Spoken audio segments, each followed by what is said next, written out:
মায়া নবী বলেন, না না, এমন শিরকি কাজে তোমরা লিপ্ত হও না। কারণ জানো, আল্লাহ রাব্বুল আলামিন আমাদেরকে দুনিয়াতে পাঠাইছেন শুধুমাত্র ওই রবকে চেনার জন্য, ওই রবের ইবাদত করার জন্য। ওই রবের সাথে কোনো বস্তুরে যদি তোমরা শরীক করো, মনে রাখবা হাসরের ময়দান যেদিন কায়েম হয়ে যাবে, আল্লাহ তোমাদেরকে জিজ্ঞাসাবাদ করবে, কেন তোমরা নিজের হাতে বানায়া আমি আল্লাহর সাথে শরীক করলা। আল্লাহ নবী বলেন, ও উম্মতেরা, ও পৃথিবীর মানুষেরা শোনো, আলাহুম আরজুলুন ইয়ামশুনা বিহা, এটার পা থাকা সত্ত্বেও পায়ের কোনো শক্তি নাই। আমলাহুম আইদি ইয়াবতিশুনা বিহা, এটার হাত আছে এরপরও হাতের কোনো শক্তি নাই। তোমরা পুরাটাই নিজেরা উপলব্ধি করতেছো। শুনো, আমলাহুম আয়ুনুন ইউবসিরুনা বিহা, তোমরা নিজের হাতে চোখ দিলা, চোখ দিয়েছো। এই মূর্তি পূজা, এই মূর্তিগুলির চোখ দেখতে দেখা যায়, কিন্তু তারা চোখ দিয়া কোনো কিছু দেখে না। কারণ জানো, মূর্তির কোনো পাওয়ার নাই, কারণ এটা তোমরা নিজের হাতে বানাইছো। কারণ আল্লাহ আমাদেরকে দুনিয়াতে পাঠাইছেন বোঝানোর জন্যে। মানুষ, পৃথিবীতে যত মানুষ আমি আল্লাহ সৃষ্টিজীব বানাইলাম, সব সৃষ্টিজীবের আমি আল্লাহ প্রতিটা অঙ্গ প্রত্যঙ্গ এমনভাবে শক্তিশালী করে, এমনভাবে নিয়ামত স্বরূপ আমি আল্লাহ পাঠাইলাম, যা দুনিয়ার কোনো মানুষ, দুনিয়াতে কোনো সৃষ্টিজীব সৃষ্টি করতে পারবে না।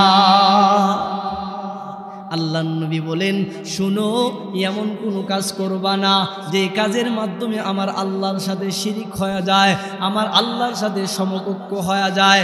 এমন কোনো কাজ করবা না। তোমাদের দেমাগে কি ধরে না? এই মূর্তি তো কোনো কথা বলে না।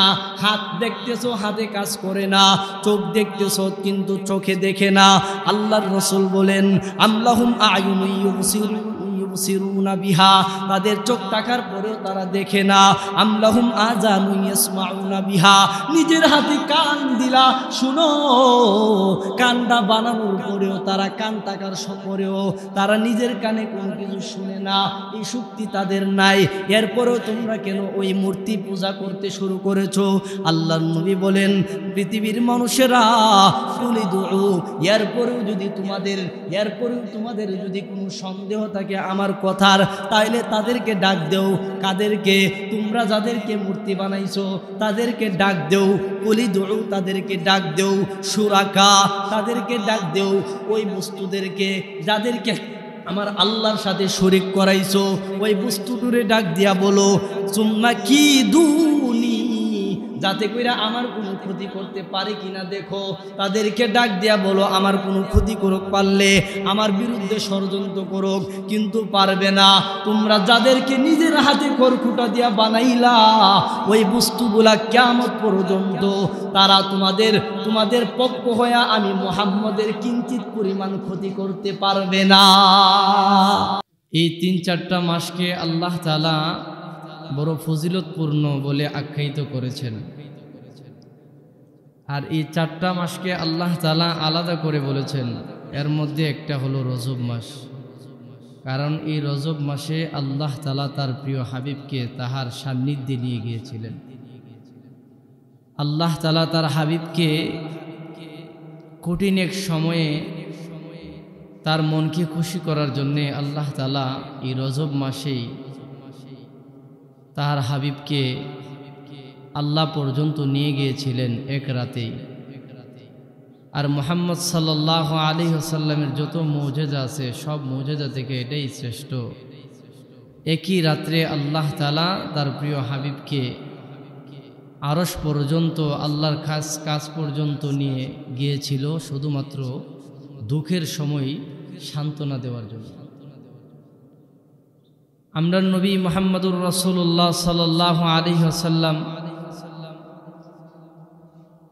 এমন কোনো কষ্ট নাই যে নবীকে যে দেওয়া হয় নাই।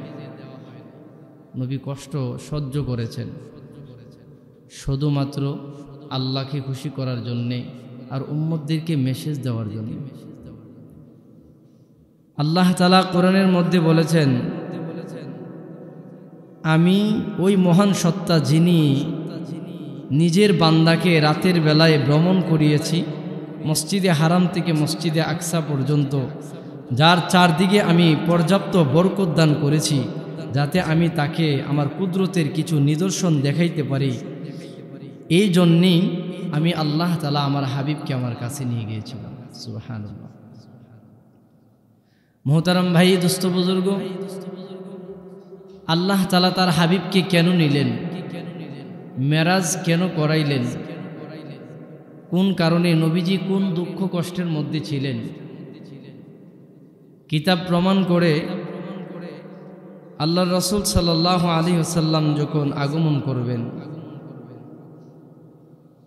আগমন করার আগে আল্লাহ তাআলা এই দুনিয়ার মধ্যে কিছু আল্লাহর বান্দারা যারা ছিল গুনার কাজে এমনভাবে নিমজ্জিত ছিল, এমন কোনো গুনাহ নাই যে মানুষগুলি করতো না। হযরত ঈসা আলাইহিস সালাতু ওয়াস সালামকে যখন আল্লাহ উঠাই নিয়ে গেছেন, এই গ্যাপের মধ্যে মানুষ এমনভাবে অন্ধকারে ডুবে রয়েছে, এই অন্ধকার থেকে মানুষকে বাহির করার জন্যে আল্লাহ সুবহানাহু তাআলা তার প্রিয় হাবিবকে দুনিয়ার মধ্যে আগমন ঘটাইলেন। আর আল্লাহর নবীজির আগমনে নূরের আলোতে আল্লাহ তাআলা এই জগতের সকল অন্ধকার আল্লাহ তাআলা দূর করে দিয়েছেন। কোরআনের মধ্যে বলেছেন, যুলুমাতুম বা'দুহা ফাওকা বা'দিন ইযা আখরাজা ইয়াদাহু লাম ইয়াকাদ ইয়ারাহা ওয়া মান লাম ইয়াজআলিল্লাহু লাহু নূরান ফামা লাহু মিন নূর। আল্লাহ রাব্বুল আলামিন বলেন, যখন সে তার হাত বের করে তখন তা একেবারেই দেখতে পায় না। আল্লাহ যাকে আলো দান করেন তার কোনো আলোর প্রয়োজন হয় না।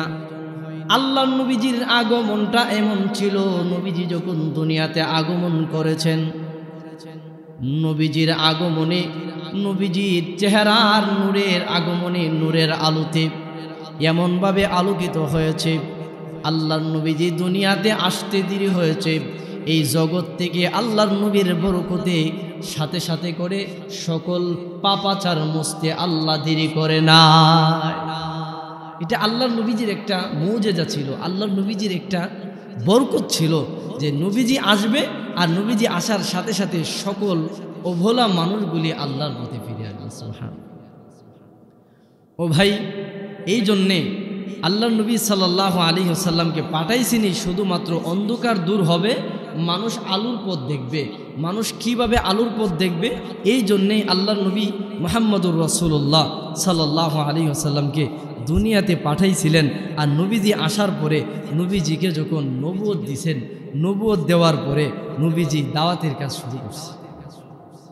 দাওয়াতের কাজ শুরু করছে, প্রকাশ্যে দাওয়াতের কাজ শুরু করছে।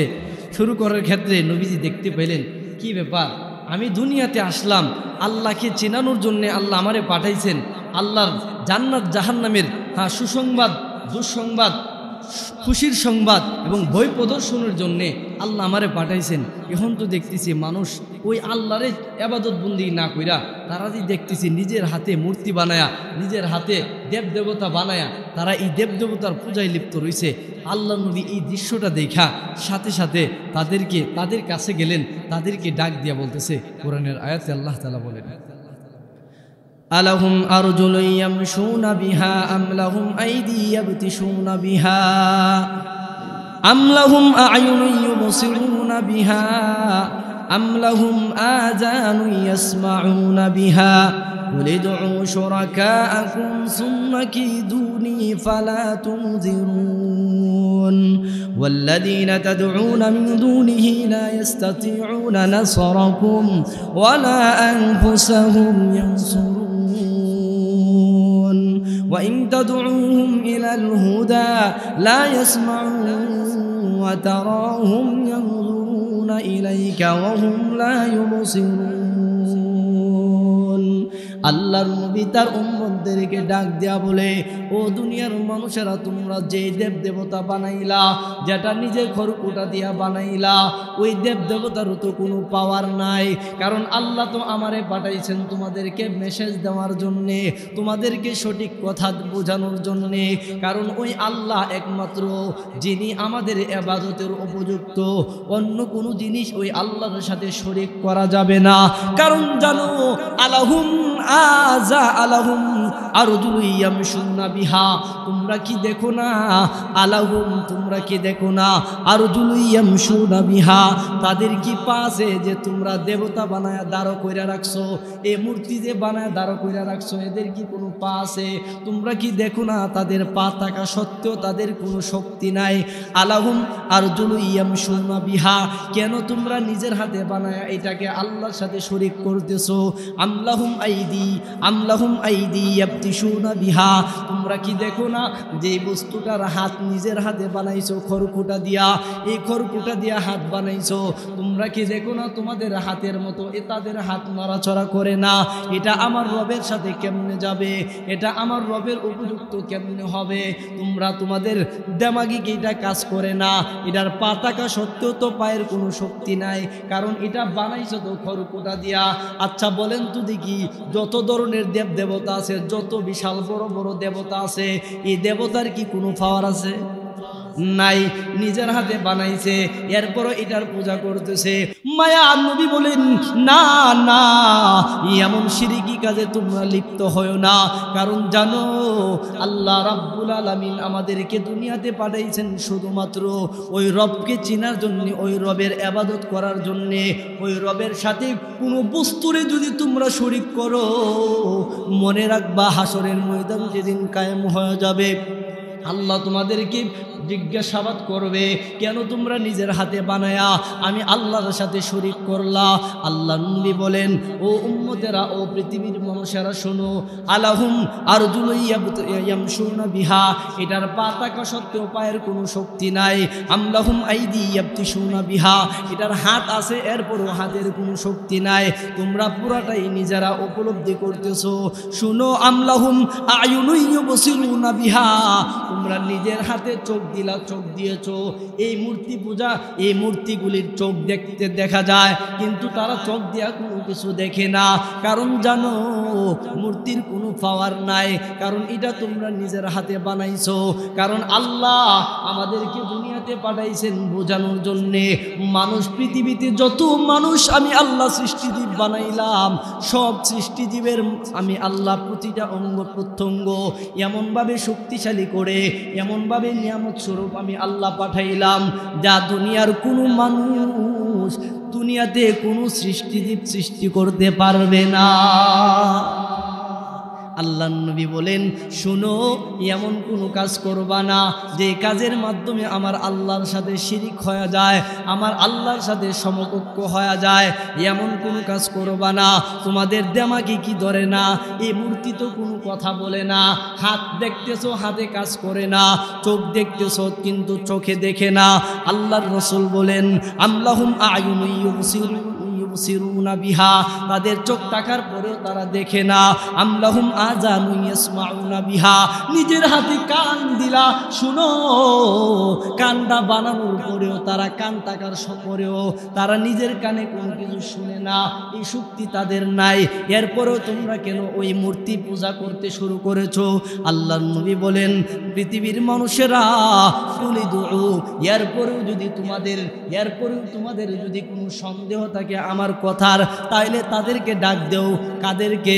তোমরা যাদেরকে মূর্তি বানাইছো তাদেরকে ডাক দেও। কুলিদু, তাদেরকে ডাক দেও। শুরাকা, তাদেরকে ডাক দেও।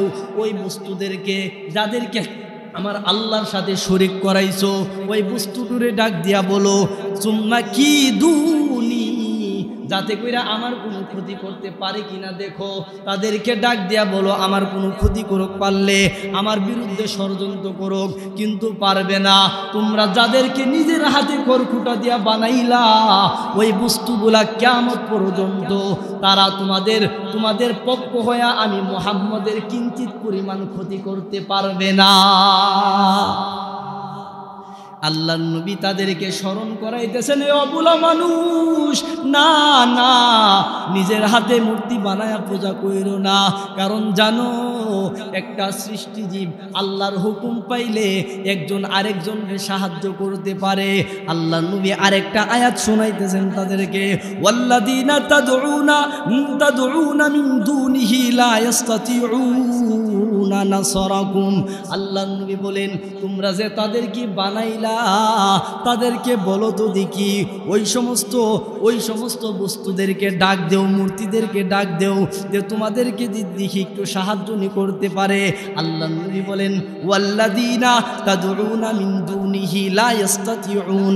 তোমরা যাদেরকে উপাসনা করো, যাদেরকে প্রভু ডাক দেও, তাদেরকে একটু বলো, লা ইস্তাতিউনা, তারা তোমাদের কোনো উপকার করতে পারবে না। নাসরাকুম, কারণ নিজেরাই তো তাদেরকে সাহায্য করতে পারবে না, তোমরা রে কেমনে সাহায্য করবো? তোমরা যদি বিশ্বাস না হয় তাদেরকে ডাক দিয়া দেহ যে আমরা একটু বৃষ্টি দেন, কারণ তারা নিজেরাই তো পানি নিজের মুখে দিতে পারে না, তোমরা রে কেমনে দিব? আল্লাহ নবী সুন্দর করে বলতেছেন, ও বলা মানুষ শুনো, এই দেবতা তোমাদেরকে সাহায্য করতে পারবে না, কারণ নিজেদেরকেই তো সাহায্য করতে পারে না, তোমরা রে কেমনে করবে? অতএব আমার আল্লাহর সাথে শরীক করিও না। আমি আল্লাহর সাথে মূর্তি বানায়া আমি আল্লাহর ইবাদতে তোমরা তাদের সাথে শরীক করিও না।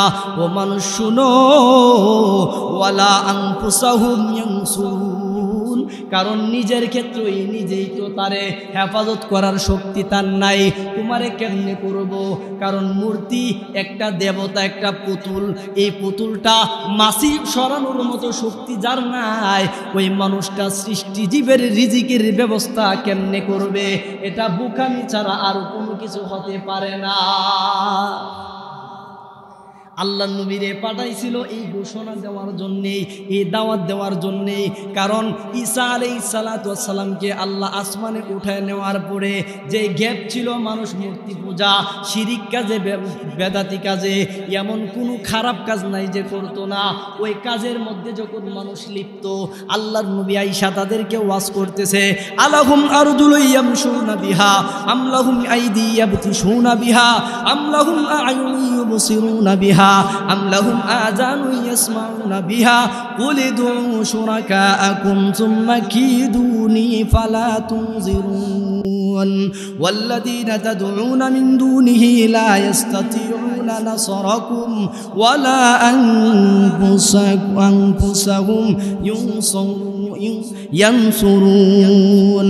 কারণ যেটা নিজের হেফাজত করতে পারে না, সাহায্য করতে পারে না, এটা তোমরাও পারতো না। অতএব মূর্তি পূজা বন্ধ করো। ওয়া ইন তাদউহুম ইলাল হুদা, কারণ তোমরা যদি তার কাছে হেদায়েতের পথ চাও, তারা তো নিজেই তো, তাদের জান নাই, জীবন নাই, তারা কেমনে হেদায়েতের পথ দেখবো? তোমরা তাদের কাছে হেদায়েতের পথ তালাশ করলে তারা বলে দিতে পারবে না। কারণ হেদায়েতের জন্য আমার আল্লাহর কাছে চাও। আমার আল্লাহ যদি কোনো মানুষে হেদায়েতের পথ দেখায়, দুনিয়ার কোনো মানুষ ওই মানুষটারে পথ ভ্রষ্ট করতে পারবে না। আল্লাহ নবী যখন এমনভাবে মানুষকে দাওয়াত দিতেছে, এই যে দাওয়াত নবুয়ত প্রাপ্ত হওয়ার পরে নবী যখন মানুষকে এইভাবে দাওয়াত দিতেছে, আরে কোনটার ইবাদত করতেছো? এটা তো নিজের হাতে বানাইছো, এটা নিজে মাছি মশা সরাইতে পারে না, এটার ইবাদত করো। যেটা নিজে মুখে খাবার দিতে পারে না, তোমরা এটার ইবাদত করো। যেটা পায়ের শক্তি নাই, হাতের শক্তি নাই, তোমরা এটার ইবাদত করো। যেটার কানের শক্তি নাই, তোমরা কিন্তু শুনলে নি সে কাজ করতো, তোমরা এটার ইবাদত করো। শুনো, যেটার ইবাদত করতেছো এটা পারলে আমার বিরুদ্ধে লাগায় দাও, দেখি আমার কোনো ক্ষতি করতে পারে কিনা। কারণ তো এটার তো জীবনই না, এটা আমার ক্ষতি করবেই কেমনে, ষড়যন্ত্র করবেই কেমনে। কারণ লেস পাওয়ার বস্তু বানায়া তোমরা ইবাদত করতেছো, হাসরের ময়দানে এটার জন্য জবাব দিয়ে আল্লাহর কাঠগড়ায় দাঁড়াতে হবে। ও ভাই, এই জন্যে এই মূর্তি পূজাদের বিরুদ্ধে যখন নবীজি দাওয়াত দিতে শুরু করলেন, আমার কথার মূল আলোচ্য বিষয় হলো যে এই মেরাজ কেন আল্লাহ নবীকে দিয়েছিলেন মুজেজা স্বরূপ। কারণ মেরাজের রাত্রটা আল্লাহ নবীর জন্য একটা মুজেজা। নবীকে আল্লাহ পর্যন্ত নিয়েছিলেন, কেন নিয়েছিলেন? নবীর মন এই একটা সময়ে এত কষ্ট জর্জরিত ছিল। কেমনে? যে আল্লাহ নবী সাল্লাল্লাহু আলাইহি ওয়াসাল্লাম যখন দাওয়াত দিতে শুরু করলেন, কাফেররা নবীরে চতুর্দিক দিয়ে কষ্ট দিতে শুরু করল।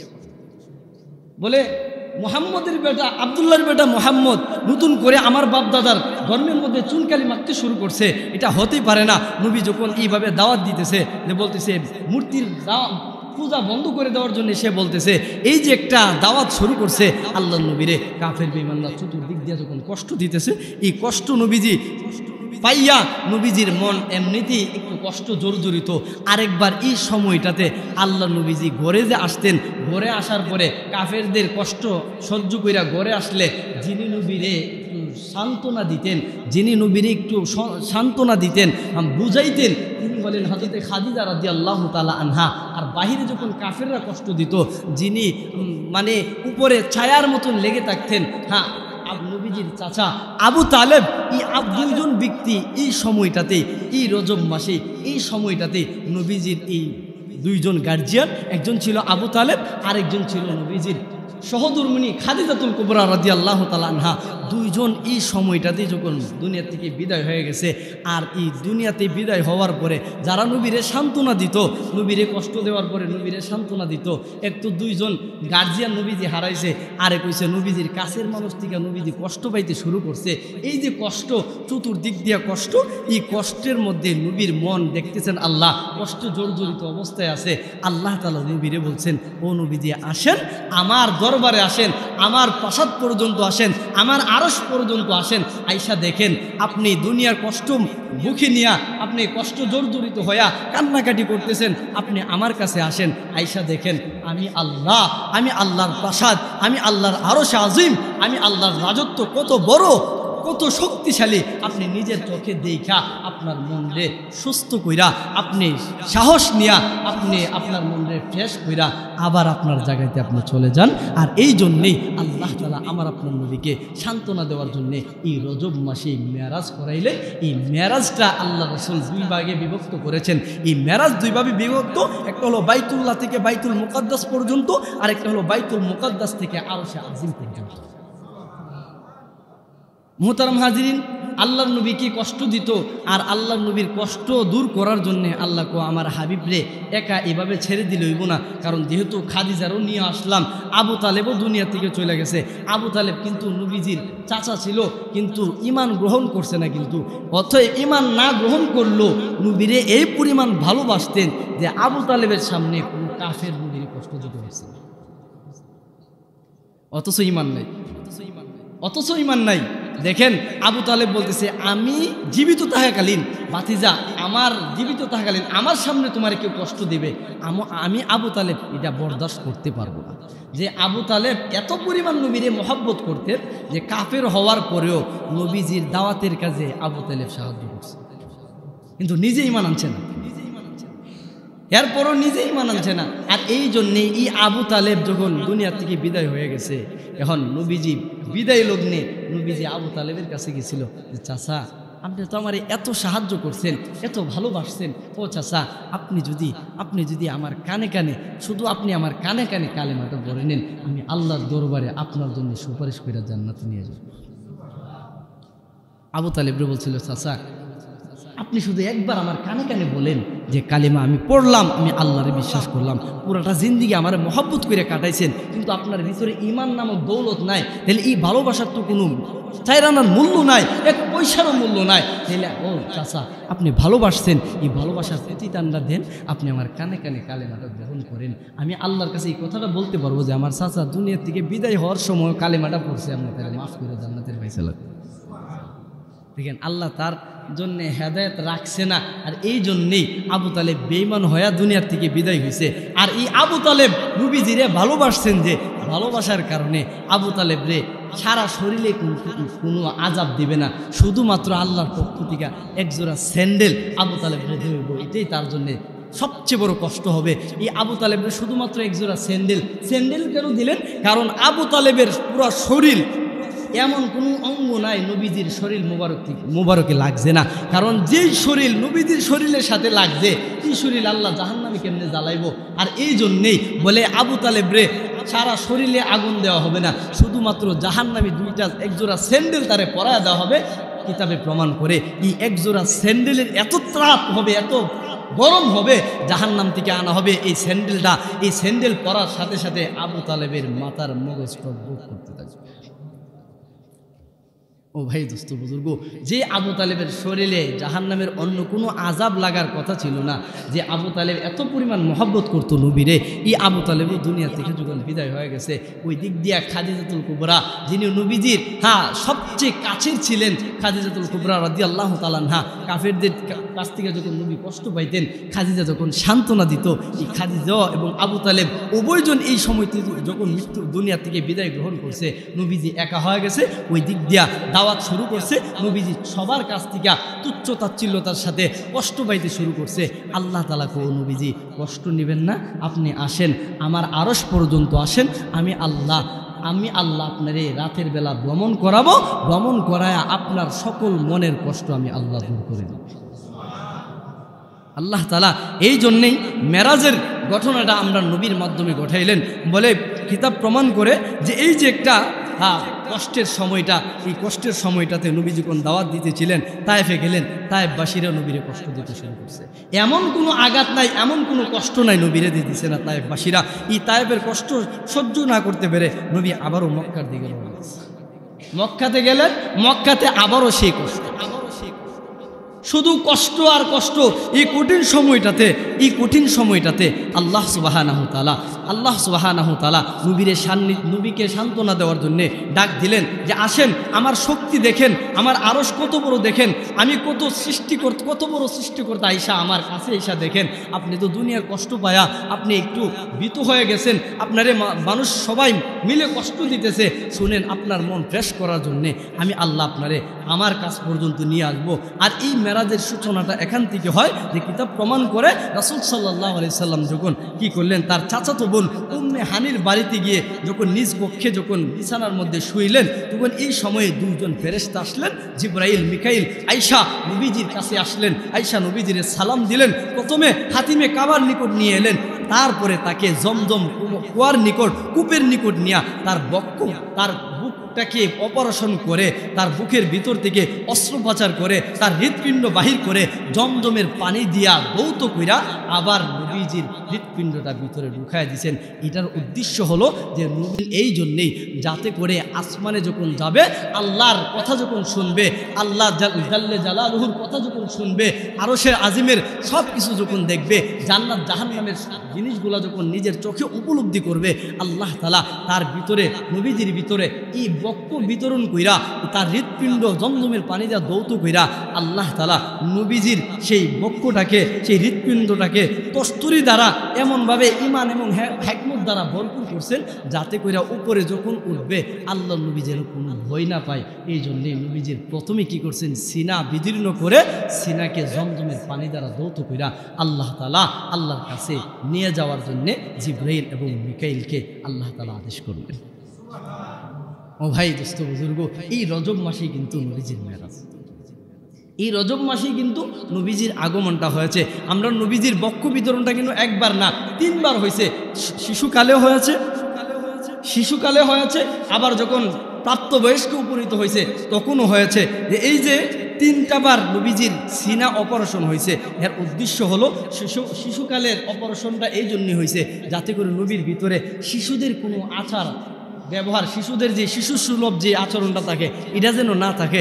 নবীজির সিনাটা অপারেশন কইরা আল্লাহ তাআলা নবীজির অন্তর থেকে শিশু সুলভ যে আচরণটা, এটা আল্লাহ তাআলা বাহির করে দিয়েছেন। প্রাপ্তবয়স্ক হওয়ার পরে নবীজির ভিতরে যে যৌবনকালীন যে একটা কুমন্ত্র থাকে, একটা নফসের যে একটা কুমন্ত্রণা থাকে, এটা প্রাপ্তবয়স্ক হওয়ার পরে সিনা অপারেশন কইরা জমজমের পানি দ্বারা দৌত কইরা এই প্রাপ্তবয়স্কের যে একটা যৌবনের একটা কুমন্ত্রটা থাকে, এটা আল্লাহ তাআলা নবীজির অন্তর থেকে বাহির করে দিয়েছেন। 3 নাম্বার হলো এই মেরাজের সময় উর্দু জগতে যখন পাড়ি দিবে, এই উর্দু জগতে পাড়ি দেওয়ার যোগ্যতা অর্জন করার জন্যে আল্লাহ তাআলা নবীজির বুককে অপারেশন কইরা জমজমের পানি দ্বারা দৌত করে দিয়েছে। ও ভাই দোস্ত বুজুর্গ, নবীজি সাল্লাল্লাহু আলাইহি সাল্লামকে নিয়ে যখন নবীজি সাল্লাল্লাহু আলাইহি সাল্লামকে নিয়ে যখন যে বুরাকের উপরে আরোহণ করাইলেন, নবীজি উঠবেন, উর্দু আসমানে যাবেন, ভ্রমণ করবেন। এই বুরাক যখন আসছে, বুরাক দেখার, বুরাকের পিঠে সওয়ার হয়েছে, কিন্তু বুরাকটা দেখা যাইতেছে একটু ইতস্তবোধ করতেছে, বুরাক কেমন যেন একটু নড়াচড়া করতেছে। জিবরাইল বলে, এই বুরাক, তুমি যে নড়াচড়া করতেছো সাবধান হয়ে যাও, আজকে তোমার পিছনে তোমার উপরে এমন একজন আরোহিত হয়েছে যা আর কোনোদিন তোমার এত দামি মানব, এত দামি একজন সৃষ্টিজীব, এত দামি একজন নবী তোমার উপরে আর কোনোদিন আরোহিত হয় নাই। জানো, উনি হলেন সাইয়্যিদুল মুরসালিন রাহমাতুল্লিল আলামিন মুহাম্মদুর রাসূলুল্লাহ সাল্লাল্লাহু আলাইহি ওয়াসাল্লাম। সাবধান, নড়াচড়া করবে না, এই মুহূর্তে সবচেয়ে দামি একজন নবী তোমার উপরে আরোহিত হয়। যেই বুরাকের উপরে উঠাইছে, এই বুরাকটা কত বড় বলা হয়েছে, খচ্চরের চেয়ে একটু ছোট আর গাদার চেয়ে একটু বড়। এই বুরাকের গতিটা কেমন বলা হয়েছে, এই বুরাক তার সবচেয়ে যে দৃষ্টিশক্তিটা যতটুক যায় তার একটা কদম এর চেয়ে বেশি তার একটা কদম দেয়। এই বুরাকের উপরে উঠায়া আল্লাহর নবীকে আল্লাহ তাআলা আল্লাহর কাছে নিয়ে যাইবেন। বুরাকের উপরে উঠতেছে, চলতেছে, যাত্রা শুরু হয়ে গেছে। রাস্তার পাশ দিয়া দেখতেছেন অনেকগুলা মানুষ দেখা যায়। রাস্তার পাশে একজন বৃদ্ধ লোক নবীকে ডাক দিলেন। জিবরাইল বলেন, ইয়া রাসূলুল্লাহ, আপনি সামনের দিকে এক বছর, এখানে তাকাইবেন না। আল্লাহ রাসূল সাল্লাল্লাহু আলাইহি সাল্লাম উঠতেছেন, আরেকটু সামনে গেলেন, দেখলেন কয়েকজন কাফেলা থেকে সালাম দিতেছে। জিবরাইল বলেন, ইয়া রাসূলুল্লাহ, আপনি এখানে থামবেন না, শুধুমাত্র তাদের সালামের জবাবটা দিয়ে দেন। নবীজি সালামের জবাব দিয়া সামনের দিকে অগ্রসর হইলেন। একটু কিছু দূর যাওয়ার পরে জিবরাইল আলাইহিস সালাতু ওয়াস সালাম বলতেছে, ইয়া রাসূলুল্লাহ, আপনার সামনে যে একজন বৃদ্ধ লোক আপনারা ডাক দিছিল, এটা অন্য কোনো বৃদ্ধ লোক না, এটা হলো দুনিয়া। কারণ দুনিয়ার শেষ সময় চলে আসছে, আর এই দুনিয়াটা বার্ধক্যজনিত অবস্থায় আছে। এই দুনিয়া আপনারা ডাক দিছে, এই দুনিয়া চাইছিল দুনিয়ার মধ্যে আপনারে কি করবে, আসক্ত করবে। এই জন্য আমি বলছি আপনি সামনের দিকে যান। আপনি যখন সামনে যায় আরেকটা কাফেলা পাইছেন, এখানে গিয়ে দেখছেন যে এখানে অন্য কোনো লোক নয়, এখানে অনেক নবীরা আপনারে সালাম দিতে শুরু করছে, আপনাকে সালাম দিতেছে। আমি এই জন্যই বলছি, এই নবীদের সালামের উত্তরটা আপনি দিয়ে দেন। মোহতারাম হাজিরিন, আল্লাহ নবী সাল্লাল্লাহু আলাইহি সাল্লাম উর্দু গগনে যখন চলতে শুরু করলেন, অনেক অলৌকিক বিষয় আল্লাহ তাআলা নবীকে দেখাইছেন। এর মধ্যে প্রথম যেটা দেখছেন, নবীজি যখন চলতেছিলেন, প্রথম ঘটনাটা হলো যে প্রবাহর মধ্য দিয়া রাসূল সাল্লাল্লাহু আলাইহি সাল্লাম পথ চলতেছিলেন। এই চলার মধ্যে দিয়া তিনি দেখতে পাইলেন যে কত চেহারার মধ্যে তাদের বিশাল বড় বড় নখ দেখা যায়, তামার মতো নখ, বিশাল বড় বড় নখ দিয়া তাদের চেহারার মধ্যে এমনভাবে নিজের চেহারার মধ্যে নিজেরাই এরকমভাবে আক্রমণ করতেছে। নবীজি সাল্লাল্লাহু আলাইহি সাল্লাম বলতেছে, ভাই জিবরাইল, এই যে দৃশ্যটা আমি দেখলাম, তাদের এই আচরণটা কেন হইল? তারা নিজেদের গোশত নখ দিয়ে আশ্রয়া বাহির কইরা তারা নিজেরাই খাইতে শুরু করছে, কেন এমনটা করতেছে? আল্লাহ রাসূল সাল্লাল্লাহু আলাইহি সাল্লামের এই প্রশ্ন শুইনা জিবরাইল উত্তর দিলেন, ইয়া রাসূলুল্লাহ, এরা হইল ওই সমস্ত লোক, যেই সমস্ত লোকেরা দুনিয়াতে তারা কি করত, মানুষের দোষ চর্চা করত, একজন আরেকজনের দোষ বর্ণনা কইরা মানুষের দোষ বর্ণনা কইরা তারা বাড়ি বাড়ি হাঁটত। আল্লাহ রাসূল আসমানে উঠতেছিলেন, আর প্রথম দৃশ্যটাই দেখলেন, নিজের নখ দিয়ে আশ্রয় নিজের গোশত বাহির করতেছে, বাহির কইরা তারা এই গোশতই খাইতেছে। বলতেছে, কেন এমনটা হইতেছে? বলে, তারা ওই সমস্ত লোক, তারা হইল মানুষের দোষ বর্ণনা করত, মানুষের গীবত চর্চা করত, মানুষের বিরুদ্ধে, মানুষের পিছনে গিয়া দোষ বর্ণনা কইরা মানুষের বিরুদ্ধে একজন আরেকজনের কাছে গিয়া মানুষের দোষ বলতো। এই জন্যে তারা আজকে নিজের চেহারার গোশত, নিজের শরীরের গোশত ছিঁড়ে তারা নিজেরাই খাইতে শুরু করছে। ও ভাই, এই জন্যে এই গীবতের দৃশ্যটা, কষ্টের দৃশ্যটা আল্লাহ রাসূল সাল্লাল্লাহু আলাইহি সাল্লাম মেরাজে গমন করতে যায় প্রথমেই এটা দেখলেন। তাইলে এই গীবতের রূপটা আমার মধ্যে আছে না? আছে। এই জন্যে আসুন, এই গীবত থেকে আমাদের সকলেরই বাঁচতে হবে। গীবতের যে কত ভয়াবহ আযাব আল্লাহ তাআলা রেখেছেন সামনে। আল্লাহ রাসূল সাল্লাল্লাহু আলাইহি সাল্লাম, আল্লাহ নিজেও বলেছেন, ওয়ালা তাজাসসু ওয়ালা ইয়াগতাব বা'দুকুম বা'দান আইয়ুহিব্বু আহাদুকুম আইয়াকুলা লাহমা আখিহি মাইতান ফাকারিহতুমুহু।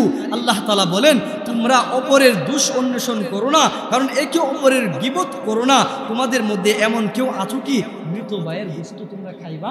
কারণ যে একজন আরেকজনের গীবত করে, সে যেন মৃত ভাইয়ের গোশত খাইবে। ও ভাই, এই জন্যে গীবত করা থেকে আমরা দূরে থাকবো, কারণ একজনের দোষ আরেকজনের কাছে বলা, এটা বহুত বড় একটা অন্যায়। যদিও আমাদের সমাজে এটা গুনাহ মনে করি না, কিন্তু অনেকেই এই গীবত কইরা যে মজা পায়, পেট বইরা পোলাও কুরমা খাইলে মজা পায়। এই জন্যে গীবত থেকে সাবধান হওয়া চাই। মুহতারাম হাজিরিন, আল্লাহ রাসূল সাল্লাল্লাহু আলাইহি সাল্লাম মেরাজে গমন করতেছিলেন। এই গমনের ক্ষেত্রে অনেকগুলা দৃশ্য দেখেছেন। এর মধ্যে প্রথমেই দেখছেন যে নিজের চেহারা, নিজের শরীরের বস্তুগুলি নিজে আশ্রয় ছিঁড়ে ছিঁড়ে ফেলে দিতেছে। এই দৃশ্যটা প্রথম দেখলেন। বাকি অংশটুকুন আগামী জুমায় হবে।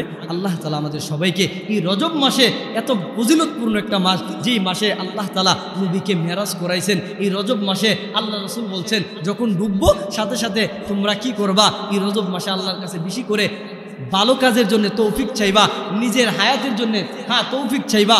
বলতেছেন আল্লাহ রাসূল বলতেছেন যে হায়াত রজব এবং শাবান মাসে তোমাদের হায়াতে বরকত দিত, রমজান পর্যন্ত পৌঁছে দিত। এর উদ্দেশ্য হলো তোমরা হায়াতও বরকত দিব, রিজিকও দিব, তোমাদের পুরা রিজিকের মধ্যে দিব, যাতে করে রমজান মাসে একবারে মুক্ত হইয়া নির্দ্বিধায় কষ্ট ছাড়া, টেনশন ছাড়া যেন রমজানের আবাদত করতে পারো।